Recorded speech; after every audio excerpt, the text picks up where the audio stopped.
मंच पर आसीन सभी भीम आर्मी आजाद समाज पार्टी के वो वरिष्ठ साथी,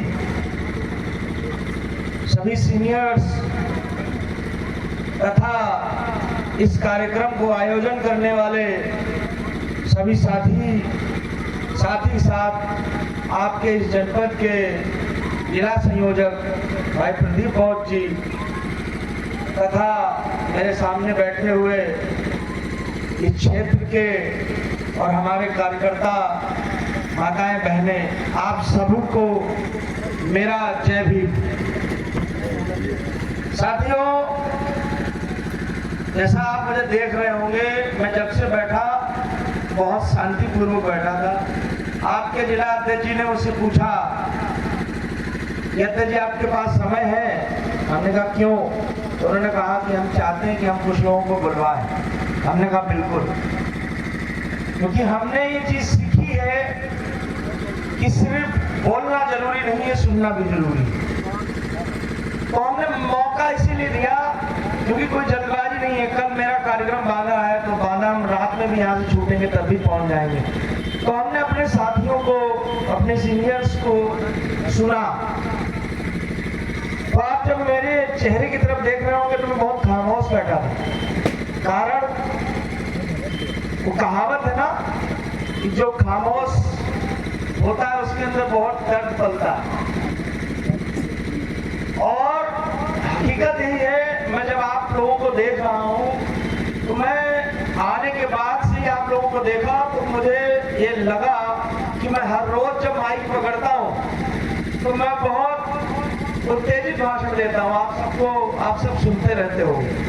मैं मंथन कर रहा था अपने मन में कि मैं ऐसी क्या चीज बताऊं आपको, क्योंकि जैसा विकास भाई ने बताया कि अभी थोड़े दिन पहले वो आए थे तो उन्होंने मुझे रिपोर्ट दी कि अध्यक्ष जी प्रतापगढ़ में संगठन का काम बहुत अच्छा नहीं है। हमने कहा कोई नहीं, प्रदीप जी को जिम्मेदारी दे रखी है, बहुत ही सज्जन व्यक्ति है। और जब कोई नहीं, उस समय ऐसा था कि जो आगे बढ़ के जिम्मेदारी लेने को, तो ये नौजवान साथी उस समय आगे निकल के आया, हमने जिम्मेदारी दी। तो मैं चाहता हूं कि धीरे धीरे सुधार। फिर कहावत है, मैं कई बार सभा में गया तो मैं कहता रहता हूं इस चीज को कि एक स्कूल में एक दिन एक बड़े अधिकारी जांच करने के लिए आ गए। तो उन्होंने एक बच्चे को खड़ा किया और बच्चे को खड़ा करके मास्टर साहब के सामने पूछने लगे कि बताओ बेटा 2 + 2 कितना होता है? तो बच्चे ने कहा 5। तो जो मास्टर वहां का था उसने पीठ ठोकी, बोले शाबाश बेटा। तो जो अधिकारी चेक करने आया था नाराज हो गया, बोले ये बच्चा 2 + 2 4 5 बता रहा है और आप फिर भी इसकी पीठ ठोक रहे हो। तो मास्टर साहब ने अधिकारी से कहा कि साहब कल मैंने इससे पूछा था कि 2 + 2 कितना होता है, तो इसने 6 बताया था। आज आपने पूछा तो 5 बताया है, कल ये 4 तक आ जाएगा। तो मैं आपको ये चीज इसलिए बताया कि जो चीज 6 तक थी वो 5 तक आ गए हो। पूरी उम्मीद है कि आगे आने वाले समय में आप 4 तक आ जाओगे, लेकिन समय ज्यादा है नहीं।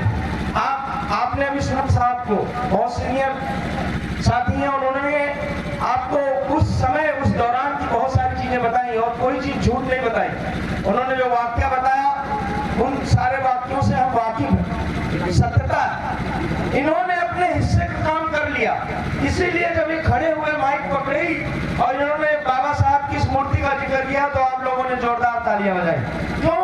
क्योंकि अपने हिस्से की लड़ाई ये लड़ चुके, अब हमें आशीर्वाद दे रहे। समस्या ये है कि आने वाले 10 साल बाद तुम जब इस मंच पर खड़े होगे, जो सामने पब्लिक बैठी होगी, क्या आप तुम्हारे माइक पकड़ने से वो ताली बजाएगी? ये जब आप अपने आप से सवाल पूछोगे तो मैं गारंटी ले रहा हूँ 99% लोगों को अपने अंदर की आवाज मिलेगी नहीं। क्योंकि आपने ऐसा क्या किया, आपने ऐसा कौन सा काम किया है कि आप आने वाले 10-15 साल में जब आप बुजुर्ग अवस्था में पहुंचोगे तो अपनी जनरेशन को ये बताओगे कि जहां पर हम खड़े हैं हम ये करके गए। भाषण देना, नारेबाजी करना, शायरी सुनाना, ये सब सदियों से चलता आ रहा। सही कह रहे साहब? सही कह रहा हूं। गांव में एक जादूगर आता है, देखा है कभी कभी? आता है, सबसे पहले डमरू बजाता है और पूरे गांव को इकट्ठा करता है इकट्ठा करने के बाद में कभी उड़ता हुआ आदमी दिखाएगा, कभी कुछ और दिखाएगा, कभी बर्तन गायब करते हुए दिखाएगा। अब देखो सारा गांव धीरे धीरे इकट्ठा होता है और सारे क्या देख रहे हैं? जादू, है ना? लेकिन वो जादू दिखाने नहीं आया, वो क्या करने आया? पैसा पैदा करने आया। तो जब आप देखोगे कि सारा जादू दिखा देता है, उसके बाद में वो आपसे या तो कटोरे में ऐसे लेके मांगेगा, और कुछ जादूगर स्वाभिमानी हो जाते हैं, बोले भीख नहीं मांगेंगे, तो लास्ट में आपको फिर कुछ पत्थरों की अंगूठी दिखाते हैं, बोले ये देख लीजिए, ये वाली लाल वाली जो है जल्दी शादी हो जाएगी, पीली वाली करेंगे तो बच्चा हो जाएगा, नीली वाली ले लेंगे तो आप धनवान हो जाएंगे। 100 रुपये उन माताओं बहनों के पास जिन्होंने अपनी दवाई नहीं ली हुई, वो भी 100 रुपये निकाल के वो पत्थर खरीद ले। असल काम और था। तो मैं ये महसूस कर रहा था कि मेरे समाज के लोग बैठे हैं, मैं भी डमरू बजाऊं। तो कल भी ये बेवकूफ बने थे, आज भी बेवकूफ बने हुए। तो मैंने सोचा कि नहीं, आज भाषण नहीं देते, आज आपसे बातचीत करेंगे। लेकिन समस्या ये है कि हम आपसे बातचीत करना चाहते हैं, लेकिन क्या आप समझ पाएंगे, ये भी सवाल है। क्योंकि मैं प्रोफेसर रहा हूँ, अब मैं पढ़ाने गया, पढ़ा मैं रहा हूँ फलानी चीज, बच्चा पढ़ना नहीं चाहता, तो हमारी एनर्जी व्यर्थ जाएगी कि नहीं जाएगी? अब देखो यहाँ 4 श्रेणियां हैं। कुछ लोग सोफे पे बैठे हुए, कुछ कुर्सी पे बैठे हुए, कुछ नीचे बैठे हुए और कुछ आजू बाजू खड़े हुए। अब मैं आपको एक चीज बता के और फिर चीजें व्यवस्थित करूंगा, आप समझना मेरी। सर आप लोग भी ध्यान दीजिएगा जो मंच पे बैठे हुए। एक दिन एक महल था, तो उस महल में रानी साहिबा का हार चोरी हो गया। क्या चोरी हुआ? हार।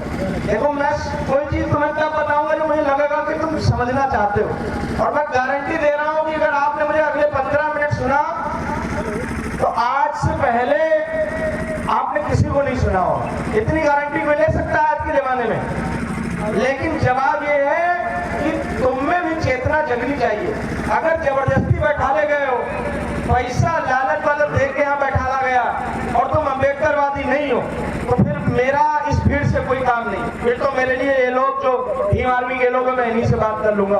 तो जब मैं पूछूं तो आपको जवाब आएगा तो मुझे लगेगा आप मेरी बात को समझ पा रहे हो, नहीं तो मुझे लगेगा हो सकता है मेरी भाषा ही नहीं समझ पा रहे हो आप।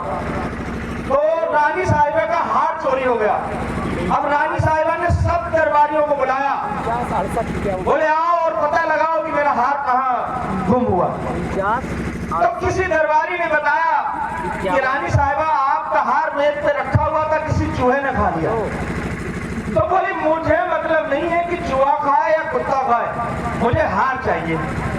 तो बोले जो भी सैनिक वो हार चूहे के मुंह से लेके आएगा उसे इनाम दिया जाएगा। सारे लोग जुट गए, कैसे खोज मिलेगा?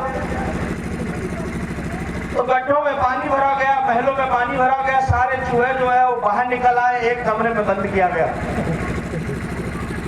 तो सब ऐसे ऐसे देख के किसी ने बताया इधर, किसी ने उधर। एक सैनिक था, उसने कहा रानी साहिबा मैं बता सकता हूँ कि कुछ चूहे ने तुम्हारा हार खाया। बोले बताओ। बोले ये वाला खाया। तो भाई उसका पेट फाड़ा गया तो हार उसके अंदर निकल गया।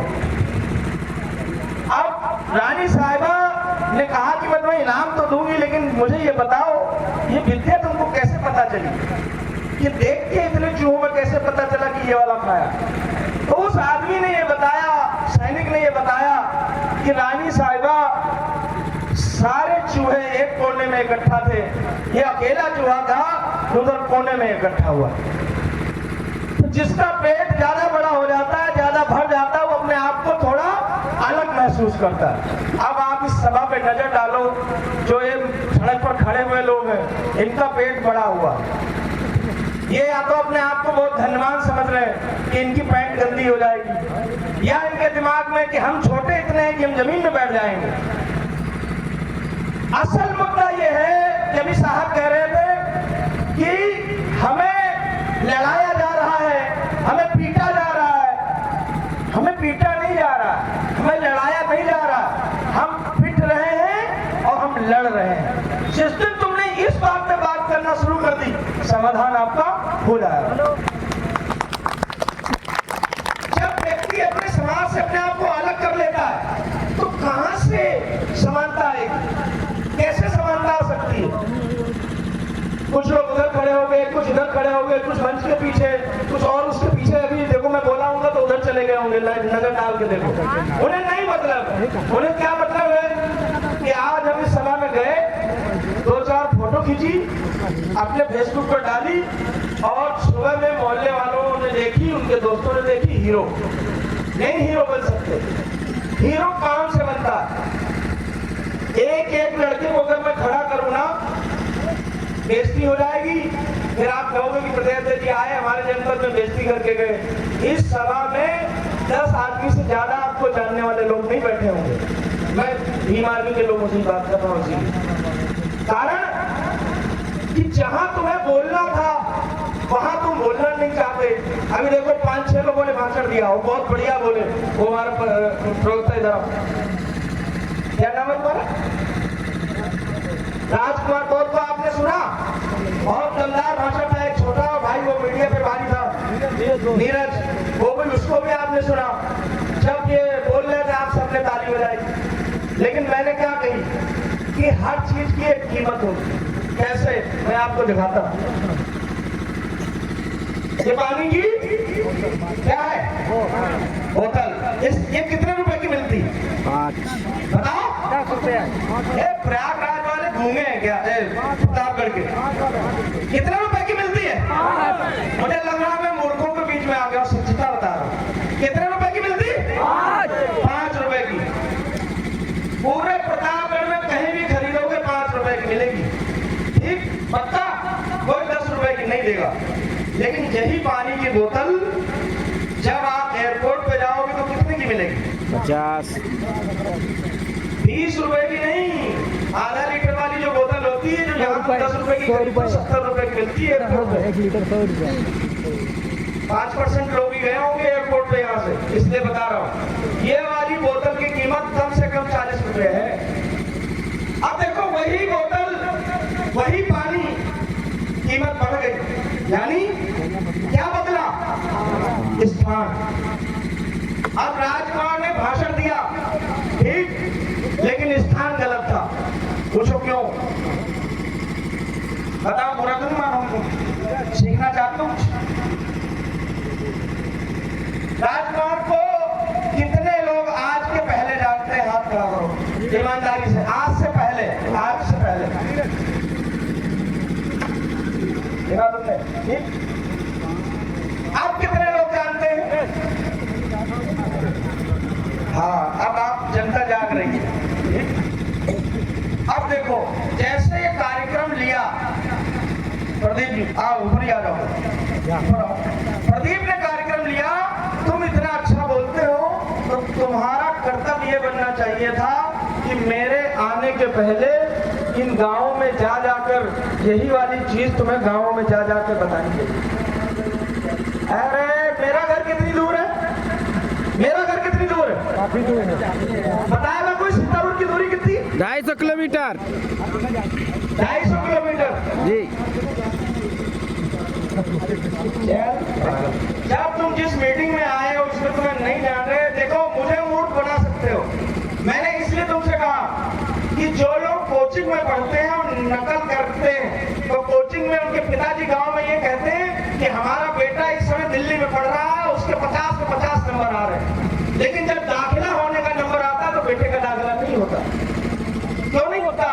क्योंकि वो वहां से वो कुछ और कर तो रहा है, पढ़ तो रहा है, जाहिर सी बात दिल्ली में क्या करेगा, घूमेगा नहीं ना। लेकिन जिस हिसाब से पढ़ना चाहिए तो उस हिसाब से नहीं पढ़ रहा है। छोटा भाई है। मैंने इसलिए से बताई कि अगर तुम 10 गांव इस कार्यक्रम के लिए जा जाकर और 5-5 आदमी 10-10 आदमी को तुमने संबोधित किया होता तो जब तुम माइक पकड़ते तो हमसे ज्यादा तुम्हारे लिए ताली बजती। बताओ नहीं बजती? नहीं बजती? मुझे आप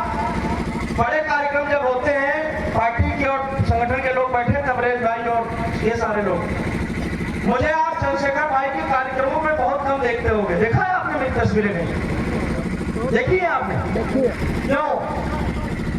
मैं इस बात में बिलीव रखता हूं कि खुद का खाना पकाया जाए और फिर जब उसे खाया जाएगा तो उसका मजा कुछ और होता है।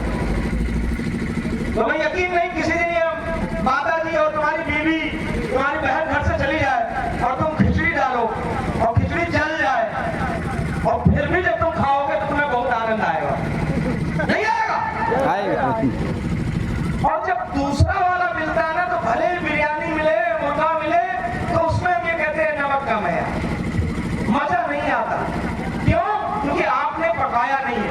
मैं बड़े कार्यक्रमों में इसलिए नहीं जाता, मुझे ऐसा महसूस लगता है कि मैंने इस कार्यक्रम के लिए मेहनत नहीं की। तो जब मेहनत नहीं की तो मैं इस सोफे पर बैठने के लिए हकदार भी नहीं। वो होता नहीं हकदार। तो जब आप मेहनत नहीं करते तो पके पकाए खाने को क्यों खाएंगे? खाएंगे आप? नहीं। और जब आप खाएंगे तो सामने वाला आपको जानेगा नहीं। कभी भी जितने भी आदमी आजाद समाज पार्टी के लोग हैं, आप मेरे इस फार्मूले को आजमाइएगा। किसी कार्यक्रम के लिए आप खूब मेहनत करिएगा, अपने लोग इकट्ठा करिएगा और फिर जैसे ही आपका नाम लिया जाएगा, अब आ रहे हैं माइक पर राजकुमार जी, देखना आप पूरे लोग ताली बजाएंगे। क्यों? क्योंकि तुमको लोग जानने वाले हैं। उनके लिए आप हीरो हो। जैसे हमारे लिए हीरो कौन है? भाई चंद्रशेखर आजाद जी, भाई विनय रतन सिंह जी। तो हम, हमारा मोबाइल देखोगे तो हम अपने मोबाइल में उनका फोटो लगा के रखे हुए।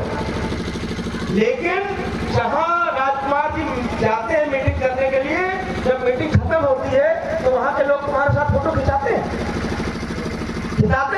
इसका मतलब जिस गांव में तुम गए उस गांव के लोगों की नजरों में हीरो कौन है? तुम हो। वहां के लोग तुम्हारे साथ फोटो खिंचा के फिर फेसबुक पे डालेंगे। अब क्या है, वो तुम्हें हीरो मान रहे हैं लेकिन तुम अपने आप को हीरो नहीं मान रहे। तुम्हें ऐसा लगा कि गए थे, वो देखा मेरा काम हो गया। ऐसा नहीं। अभी ये छोटा भाई है, पहले भीम आर्मी जिला अध्यक्ष था, चंद्रेश। देखो, घर का मुखिया होता है तो वो आपको ये नहीं बताएगा, अगर तुमने बचपन में पानी को मम्मा कहा और पूरे जीवन तुमको किसी ने ये नहीं बुलाया कि बेटा इसको पानी कहिएगा, जल कहिएगा, तो जीवन भर मम्मा ही कहोगे, नहीं कहोगे। और अगर पिताजी ने तुम्हें कह दिया कि अब तुम 13 साल के हो गए, अभी भी मम्मा कह रहे हो, पानी कहो, तो तुम्हें सुधार आएगा। हम रैली के लिए नहीं बनाए गए कि आएंगे, हाथ हिलाएंगे और काम करके चले जाएंगे, नहीं। हमें संगठन बनाने के लिए प्रदेश अध्यक्ष बनाया गया। हमें आपको बताना है कि आप कहाँ गलती कर रहे हैं और क्या आपको सुधार करना है। ये तुम्हारी मर्जी है, करोगे तो आगे बढ़ोगे और नहीं करोगे तो तुम्हें कोई पूछेगा नहीं 2-4-5 साल बाद। वो कहा भट्टे हैं यहाँ आसपास, तो जब कोई बड़े आदमी का भट्टा होगा तो उस भट्टे पे घोड़े चलते होंगे, और कोई नए आदमी जब भट्टा खोलता है तो घोड़े खरीदने की औकात नहीं होती उसकी, तो वो घोड़े की जगह गधा रखता है। और तो कभी पूछोगे कि तुम गधे काहे रख रहे हो, तो बोले थोड़े दिन तक गधे से काम चलाएंगे, जब घोड़े लायक हो जाएंगे तो गधा हटा देंगे। तो जब तुम काम के लायक नहीं हो फिर भी तुम पद पे हो, तो इसका मतलब अभी तुमसे बेहतर मिला नहीं है। जब मिलेगा तुम साइड कर दे जाओ, लेकिन तुम्हारा त्याग है, फिर तुम रोना शुरू करोगे, भाई चंद्रशेखर आजाद जी के लिए मेरा इतना समर्पण रहा, आज मुझे भुला दिया गया। चंद्रशेखर भाई की गलती है, आपकी गलती है कि आपके हाथ में जब कमान मिली तो उस कमान को आप संभाल नहीं पाए। अभी इसने छोटे भाई ने भाषण दिया तो भाषण में कहा कि आज इस भीड़ को देख के मुझे ऐसा लगता है कि आप विधानसभा में जीत जाएंगे। सुना आपने? अब मैं आप सबसे पूछता हूं, क्योंकि आप सब बाबा साहब के मैं उस पे प्रांगण पे बैठे हुए, झूठ मत बोलना नहीं तो पाप लगेगा। हम शराब तो नहीं दे सकते, इतनी शक्ति नहीं है हमारे अंदर, हम दे देते वो भी। ईमानदारी से बताओ, इस कार्यक्रम को देख के और अपने दिल से सवाल पूछ लो, मेरी जवाब देना, क्या आज की स्थिति हमारी ऐसी है कि हम इतने लोगों के सामने अपना विधायक जिता पाएंगे? ईमानदारी अगर है तुम्हारे अंदर तो कितने लोग ऐसे सोचते हैं कि हम जिता देंगे? हाथ खड़ा करें। जिता लोगे? खड़े हो, आओ, दौड़ के आओ, तुम बहुत जल्दी आओ, तेजी से जितनी जल्दी आ सकते हो।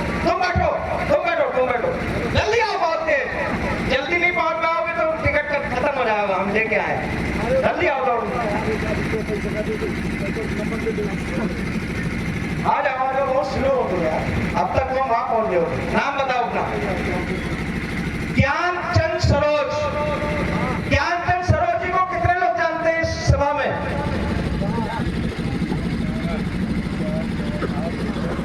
कैसे जीतोगे? सबका घर दूर हो जाता है, सबका घर दूर हो जाता है। प्रदेश अध्यक्ष आया है, प्रशासन के लोग आपके यहाँ बैठे हुए हैं, ये जब लौट के जावेंगे तो इनसे इनका अधिकारी पूछेगा कि प्रदेश अध्यक्ष आए थे, कितनी भीड़ थी भीम आर्मी की? ये लोग बोले 400। तो वहां का थाना अध्यक्ष आकलन कर लेगा कि कल को अगर भीम आर्मी के किसी लड़के को हम पीट दिया तो 400 से ज्यादा तो नहीं इकट्ठा हो सकता। समझे? तुम्हें भ्रम है, आज तुम्हारी आंखें खोल रहा हूं। तुम्हें भ्रम है, कोई जिला अध्यक्ष, कोई मंडल अध्यक्ष, कोई प्रदेश का पदाधिकारी बैठा हुआ है, उसे भ्रम है कि ये पुलिस वाले जो बैठे हुए हैं ये हमारी ताकत है, ये जिला अध्यक्ष की ताकत है। नहीं, ये तुम्हारी ताकत नहीं, ये हमारी ताकत नहीं, ये भाई चंद्रशेखर आजाद जी का कमाया हुआ है, जिसे तुम खा रहे हो, पूरा खा रहे हो अच्छे से। अगर यकीन नहीं है तो इस मंच पे कोई आके ऐलान कर दे कि कल से मेरा भीम आर्मी से कोई नाता नहीं है। मैं गारंटी बता रहा हूं, अगले 1 महीने के अंदर यही लोग तुम्हें कूटेंगे, पक्का। बताओ गलत कह रहा हूं सर? सही कह रहा हूं? इसका मतलब आप किसी और का दिया हुआ खा रहे हो, आप अपना कब बनाओगे? कब तुम्हारी ताकत बनेगी? जिससे मैं पूछ रहा हूं सब ये कह रहे 20 किलोमीटर, 40 किलोमीटर। अरे ये प्रतापगढ़ हम मान रहे 200 किलोमीटर में फैला हो, लेकिन जब आपके जनपद में प्रदेश अध्यक्ष आया है तो इस कोने से लेके उस कोने का हर आदमी आना चाहिए था, नहीं आना चाहिए था, लेकिन नहीं। तुम्हें ये था कि मैं जाऊंगा, भाषण दूंगा और फिर निकल लूंगा, पब्लिक ताली बजा देगी। जब तुम यहाँ 2000-3000 लोग इकट्ठा होते तो इसके 20 किलोमीटर बाद वाले लोग भी आज कहते कि हमें वहां भी मीटिंग कराना। ऐसे बढ़ेगा जनाधार। नहीं तो मेरी बात अच्छे से सुन लो, अगर तुमने काम नहीं किया अपने इस चीज में तो आज तो तुम्हारी पावर है, कल नहीं रहेगी। जिनसे तुम्हारी लड़ाई है, जिनसे तुम्हारी लड़ाई है वो रात दिन मेहनत कर रहे हैं, रात दिन। अभी बिहार का चुनाव खत्म हुआ, पढ़े लिखे लोग बैठे हैं, 8-10 लोगों को तो मैं देख पा रहा हूँ, जो मुझे लग रहा है समझ पा रहे होंगे मैं क्या कह रहा हूँ। बिहार का चुनाव हुआ, प्रतापगढ़ में आरएसएस से जुड़ा हुआ मास्टर जो रिटायर हो चुका होगा, जाके गांव में पता करना कि जब बिहार के चुनाव चल रहे थे ये कहां था। प्रतापगढ़ में नहीं रहा होगा, वो बिहार में रहा। वही मास्टर अभी थोड़े दिन बाद आपको बंगाल में मिलेगा। हमारे यहाँ क्या है? हमारे यहाँ ये कह रहे हैं कि ये सभा होगी तो जिम्मेदारी प्रदीप की है, क्योंकि जिला अध्यक्ष वो। अगर सभा खराब होगी तो प्रदेश अध्यक्ष जी ने हटा देंगे। यहाँ पर तुम्हारी कमी है, यहाँ पर तुम प्रदीप को कमजोर नहीं कर रहे, तो हटेंगे ही हटेंगे, आज नहीं, कल नहीं, 6 महीने बाद, साल बाद, लेकिन तुम अपना वजूद कम कर रहे हो। क्या बताओगे? अभी मेरे पास एप्लीकेशन लेके आया है भाई मेरा, बाबा साहब के इस प्रांगण को लेके। मैंने इसे पढ़ा तो मुझे बड़ा दुख हुआ कि हम इस प्रांगण पे सभा कर रहे हैं, बाबा साहब की प्रतिमा लगी हुई है, इसका आप आवंटन नहीं करवा पा रहे हैं। क्यों? क्योंकि आपने जो भी समिति के लोग हैं उनके जिम्मेदारी पर छोड़ रखा। तो बाबा साहब सिर्फ समिति के लोग के हैं, बाबा साहब सिर्फ समिति के लोगों के हैं, तुम्हारे भी है। अब मेरी बात सुनो, साहब ने कहा कि हमने एक प्रतिमा लगवाई थी, उन्होंने इतिहास में अपना नाम दर्ज करा दिया। ये समिति के लोग भी लड़ेंगे, कल को ये जीत जाएंगे, ये अपना नाम दर्ज करा लेंगे। तुम्हारा बच्चा पूछेगा जब 30 साल बाद, तब क्या तुम पूछोगे? क्या बताओगे? ये बताओगे कि हम गए थे वहां भाषण देके आए थे? मानेगा? लड़ने वालों की गिनती होती है, सुनने और देखने वालों की गिनती नहीं होती। तुम जब इतना चल के यहाँ आ गए और तुम्हें ना कोई लालच दिया गया, ना कंबल बांटे गए, ना राशन दिया गया, ना मिठाई और नाम दर्ज कैसे होगा? ताली बजाने से नहीं। ताली बजाने से आज तक किसी का नाम दर्ज हुआ? नहीं दर्ज हुआ। देखो, स्कूल बना लो, बिल्डिंग बना लो, अस्पताल बना लो, कितने भी बड़े बड़े तुम काम कर लो, 4 फॉर्च्यूनर अपने घर में खरीद लाओ, 5 स्कॉर्पियो खरीद लाओ, तुम्हें कोई नहीं याद रखने वाला। ये मैं गारंटी से कह रहा हूँ। चाहो तो पेपर ले आओ, मैं लिखा देता हूँ। बुद्धिजीवी जो बैठा होता है बड़ा समझदार होता है। जब हमारे लोग यहाँ से नारे लगाते हैं, बोलो भीम आर्मी जिंदाबाद, तो ये जो जमीन में बैठे हुए लोग हैं सबसे पहले ये हाथ ऊंचा करते हैं। बीच में कुछ बुद्धिजीवी लोग बैठे हुए चुपचाप ऐसे बैठते हैं, सोचते हैं हम क्या मूर्ख है जो हम ऐसे जय भीम करेंगे। आपको ये नहीं पता कि जय भीम इसलिए बुलाया जाता है कि आप जो बैठे हुए हो, किसी को नींद आ रही होगी, कोई का ध्यान कहीं और है, ये ध्यान आपका मंच की तरफ है। आप वहां अपने आप को बुद्धिमान समझ रहे। मुझे ऐसा लगता है कि छोटे छोटे मेरे भाई बोल रहे थे, मैं सोचो है बंद करो, तुम तो बोलोगे जब मैं आया हूं, इसका मतलब मैं अपने आप को बुद्धिमान समझ रहा नहीं। मुझे लगा कि मैंने सुनूंगा तो मुझे ये पता चल जाएगा कि ये लोग, मेरे जो पदाधिकारी हैं, ये लोग यहाँ प्रतापगढ़ में क्या बताते हैं लोगों को। अच्छा लगा मुझे सुन के। आप शामिल नहीं होना चाहते, इसीलिए बाबा साहब ने कहा कि मुझे पढ़े लिखे लोगों ने धोखा दिया। क्यों? क्योंकि ये जो गरीब जमात है, ये तो दिल्ली बुलाओगे तो ट्रेन में बैठ लेगी। वो अरुण है, ये अरुण शास्त्री मेरा भाई है, छोटा है, अमेठी का रहने वाला। ये मुझे पहली बार मिला तो मुझे इसने बताया कि भैया दिल्ली में आंदोलन था तो मैं बिना टिकट चला गया, जेब में पैसे नहीं थे इसके। तो मैंने कहा तुम्हें किसी ने पूछा नहीं? बोले नहीं। बोले हम चले गए, हमको बिना टिकट भी चला गया, वहां चंद्रशेखर भाई अरेस्ट भी हो गए। अब ये भी अपने आप को व्याकुल है कि मुझे भी जेल ले चलो, मुझे भी जेल ले चलो। इसके माँ बाप को, इसके परिवार वाले को पता ही नहीं। तो मैं तुम्हें बताओ, इस प्रांगण में कोई मास्टर बैठा होगा, कोई डॉक्टर बैठा होगा, कोई वकील बैठा है, वो मुझे 1000 रुपए दे सकता है, लेकिन मैं उसे ये कहूंगा कि कल मैं जेल जा रहा हूं तो मेरे साथ चलोगे? तो बोलेगा नहीं। मेरे साथ जेल कौन जा सकता है? ऐसा व्यक्ति जा सकता है। तो तुम बताओ, मैं मास्टर को पहले मानूं या इसे ज्यादा पहले मानूं? इसे मानूं ना।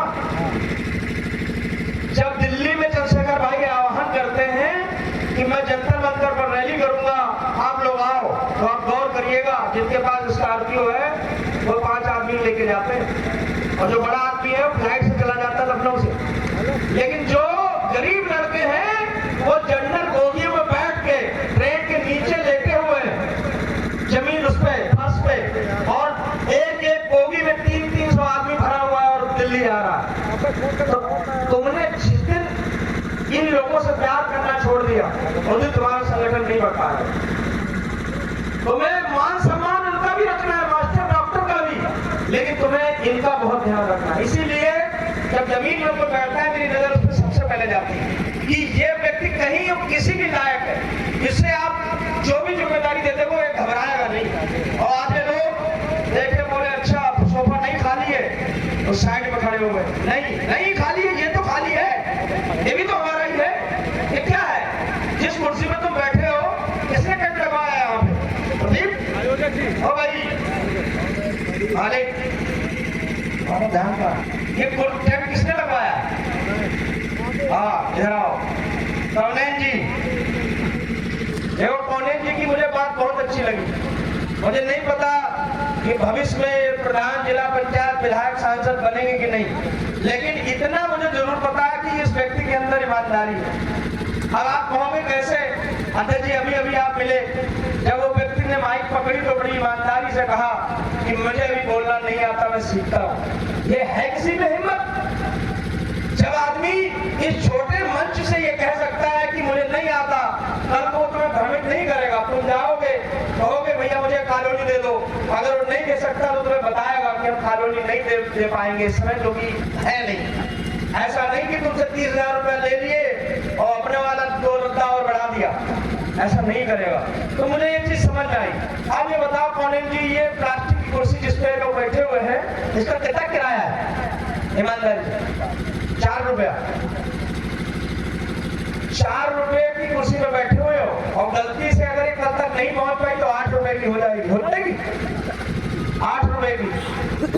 जो किराए की कुर्सी है उसके लिए काहे लड़ाई। मेरी बात को समझ लो मैं क्या कह रहा हूं। जो किराए की कुर्सी है उसके लिए काहे की लड़ाई। साहब ने अभी कहा कि अगर दिल्ली और लखनऊ की कुर्सी तुम्हें मिल जाए तो सारा समाधान तुम्हारा हो जाएगा। अगर सोचो आज आजाद समाज पार्टी की सरकार होती और लखनऊ में मुख्यमंत्री बैठा होता आजाद समाज पार्टी का, और फिर मैं आता आपके यहाँ, जो भी टेंट वाला है उसको जब बुला कर पूछो, उसकी हिम्मत नहीं थी कि इसका पैसा ले लेता। ले लेगा? नहीं लेगा। क्यों? क्योंकि तुम्हारा वहां में आदमी बैठा हुआ है, और जब तक तुम्हारा नहीं बैठा हुआ है, मैं तो अपने लोगों से हमेशा कहता हूं बैठो ही मत कुर्सी पे, मुझे भी मत बैठाओ इस सोफे पे। यही वाली नीचे वाली